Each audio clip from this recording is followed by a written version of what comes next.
হলো আমার দুই সন্তানের হাড্ডিগুলো আর হাড়গুলো, আমার হাড়গুলো এক জায়গায় তুমি জমা করে কবর দিয়ে দিবে।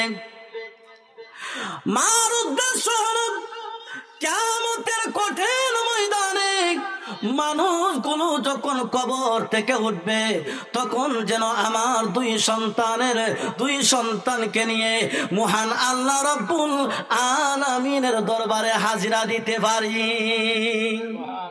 ফেরাউন তো আর এই উদ্দেশ্য বুঝলো না।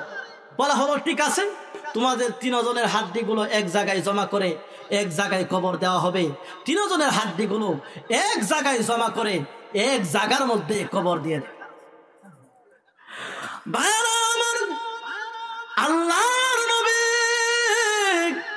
বিশ্ব নবী রাহমাতুল লিল আলামিন মেরাজের রজনীতে বাইতুল মুকাদ্দাস যখন গেলেন, আল্লাহ রাসূল ডাক দিয়া বলেন, রে জিব্রাইল, মনে হয় জান্নাতের কাছাকাছি চলে এসেছি।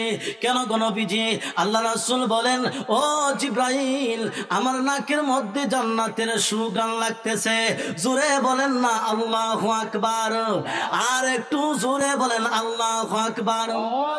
জিব্রাইল সালাম ডেকে বলে, আল্লাহ নবী গো, 500 বছরের রাস্তা দূরে থেকে জান্নাতের সুগন্ধ পাওয়া যায়, কিন্তু জান্নাত হাজার হাজার মাইল দূরে।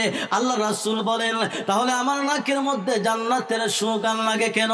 এমনিতেই জিবরাইল আলাইহিস সালাতু ওয়াস সালাম ডেকে বলেন, ইয়া রাসূলুল্লাহ, ইয়া হাবিবাল্লাহ, ও বিশ্ব নবী রাহমাতুল লিল আলামিন, ওই যে ফেরাউন মা শ্বেতা তার 2 বাচ্চা সহ হাড্ডিগুলো এক জায়গায় জমা করে কবর দিয়েছিল, সে কবর থেকে জান্নাতের সুগন্ধ আসতেছে।